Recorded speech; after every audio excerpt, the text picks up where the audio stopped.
We're going to switch gears a little bit, and we're going to start talking about part 2 of the science framework and the different components.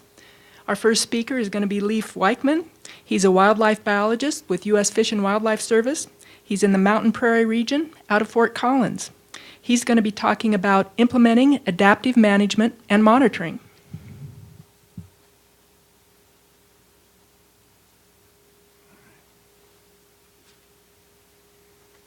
All right, thanks, Gene.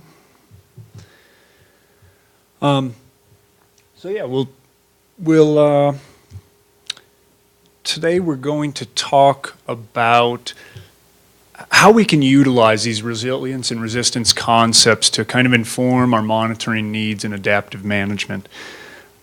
Before I get in that, I just want to acknowledge some folks here. We've got a long list of folks who have helped contribute to the section in part 2 of the science framework and generate a lot of content that this talk is based on. So, as I mentioned, by taking the information we have from resilience and resistance, we can incorporate that with resource information to improve our ability to integrate monitoring with adaptive management strategies and better set ourselves up for success. In this case, we're going to be talking about greater sage grouse as our resource value of interest. Just as kind of a reminder and to calibrate everyone, when we're talking about adaptive management, the requisite steps needed for a successful adaptive management strategy are your assessment, your design, your implementation, your monitoring, and of course, adjusting. This is your strategic habitat conservation. This is your adaptive management wheel. And so by using and incorporating R&R values and concepts, you can better assess maybe the resource condition to start, better design or take out potentially some of the uncertainty you may have in your desired outcomes. Of course, implementing and choosing the appropriate methods for your restoration action or conservation efforts. Monitoring, of course, to evaluate whether or not it worked. I mean, in its simplest form, that's what we're doing here. And then taking that information and saying, do we need to make any adjustments? So we often break down questions by the who, what, where, why, when, and how, right? The who is you, the where is where you work, and the when is what you're doing. But when we start looking at what monitoring information is and what it's used for, we're taking an assessment, taking the temperature of a particular resource value and how it's changing in a particular area of interest based in response to a stressor or a disturbance, perhaps a restoration action. And how is this accomplished? By using repeated measure of ecosystem attributes at the appropriate scale to answer your question or questions. And then why? I mean, sometimes you'll hear people say, well, we don't want to monitor for monitor, and I would wholly agree with that. But by monitoring and evaluating the actions that we're doing on the ground, you're going to not only increase your individual understanding, but our collective understanding of how these various change agents are influencing resource conditions. And it provides important context for future actions. Not only where we should be siting, but again, how we should be implementing these actions to achieve your desired objectives. So, Gene's talk this morning set this up very nicely. The science framework and the components therein, as well as the resource and resilience concepts, can be applied at multiple scales. And so it's important to utilize these values when, these concepts, to inform how you're going to monitor. Based on your R&R classes, it may influence the frequency, your methods, your data needs, and it also helps set a stage that you can collect information that will help you evaluate your effectiveness at, say, a treatment scale that can be rolled up to inform effectiveness at a project, perhaps at an ecoregion or management zone, so we can really start collecting information once, using it at multiple scales so we can really start looking at a landscape scale effectiveness. These concepts on their own aren't new, but the aggregation of them can really be powerful. So your basic monitoring needs are for two things. And I'm oversimplifying here, but essentially you want to assess your condition, your status, and monitor your trends, your changes. Additionally, you would use monitoring for three different types, three different phases, if you will. The first being implementation, the second being effectiveness, and validation. Implementation monitoring is pretty straightforward. It's, did you do what was in your strategy or plan? At a treatment scale or a project scale, this is really important because by using your monitoring of information to evaluate how your treatment is going, you may need to make adjustments in year 2, changes in your seed mix, for example.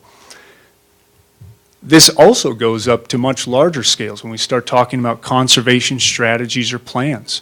In terms of greater sage-grouse, there's federal land use plans which have implemented different land uses, protections, restrictions, regulations. And so at that, you can also do monitoring to ensure that those commitments have been followed through on. Through effectiveness monitoring, this is probably more the standardized way we think about this, right? This is you're doing your restoration action, you're applying seed. Did your seed germinate? What do you need to change moving forward? And then, of course, validation is nice. We're not always able to do it, but this is your control sites, right? Your control versus your treatment sites.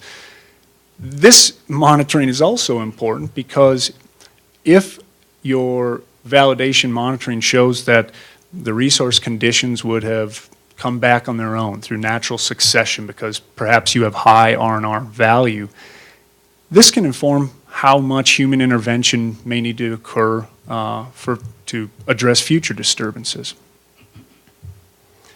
So taking that basic monitoring principles and linking them to R&R as well as sage-grouse, and this is where it's nice to build off of the talks we've already had this morning, so I can skip over some of this, but we come up with this really nice 9-cell matrix that Jean showed, and I'll spare some of the detail because she explained it quite nicely. But again, from warm to cold, from red to blue, you're increasing in your resilience and resistance values. And of course, from your lighter to darker colors, you're increasing the likelihood of being greater sage-grouse breeding habitat probability. Now, utilizing this matrix can also kind of help determine, again, your intensity, perhaps the method, and your data needs. If you look at the upper right cell, that darkest blue one, those are areas that may be not invaded with annual invasive grasses. You may want to have a higher intensity monitoring strategy for those areas compared to your lower left where you've got the your pink color here.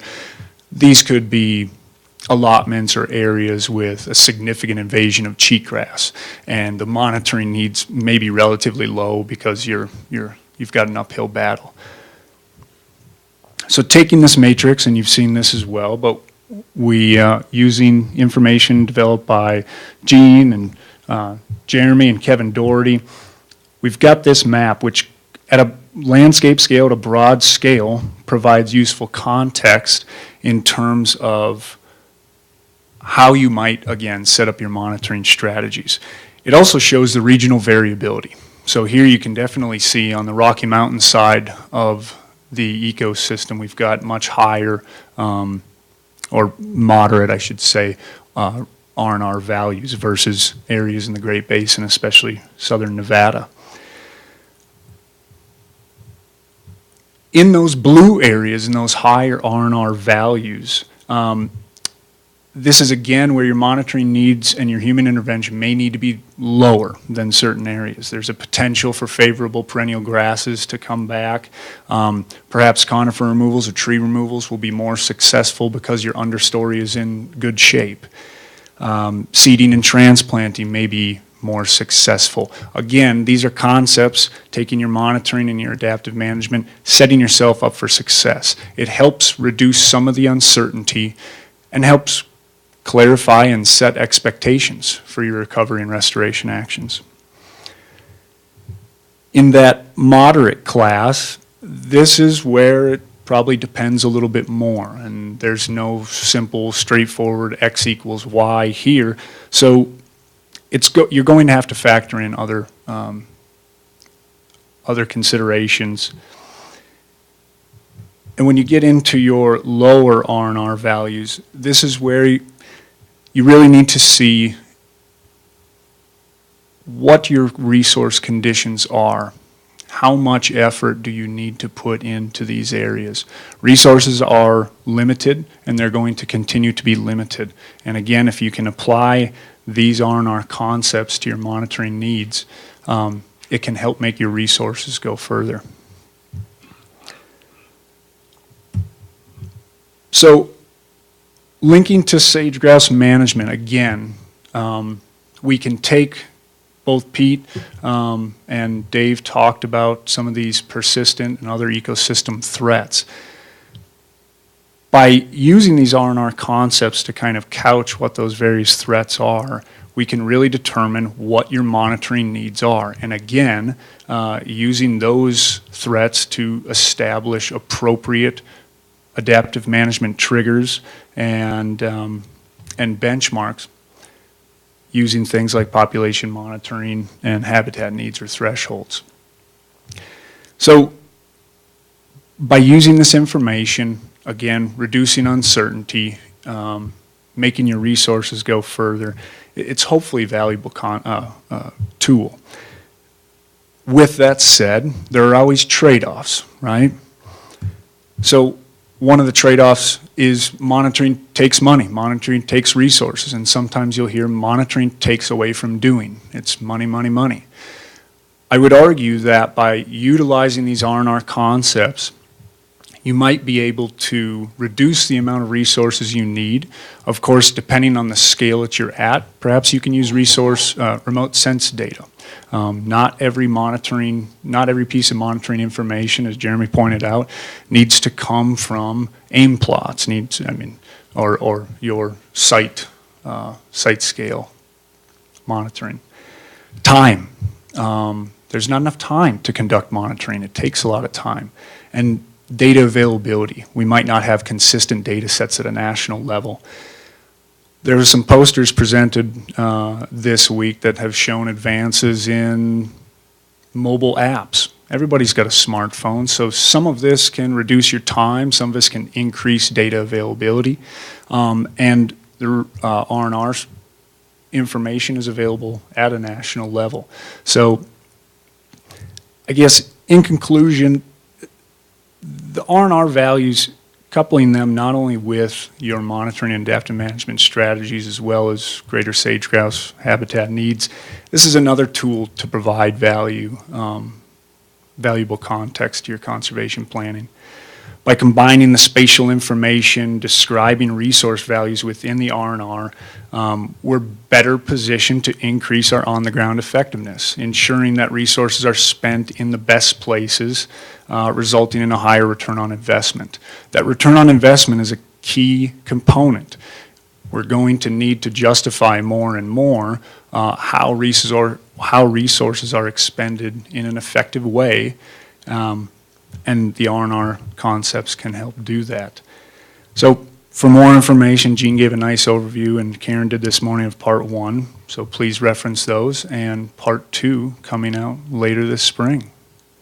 So, and I've got plenty of time for questions because I glazed over some of the stuff that everybody else had already talked about.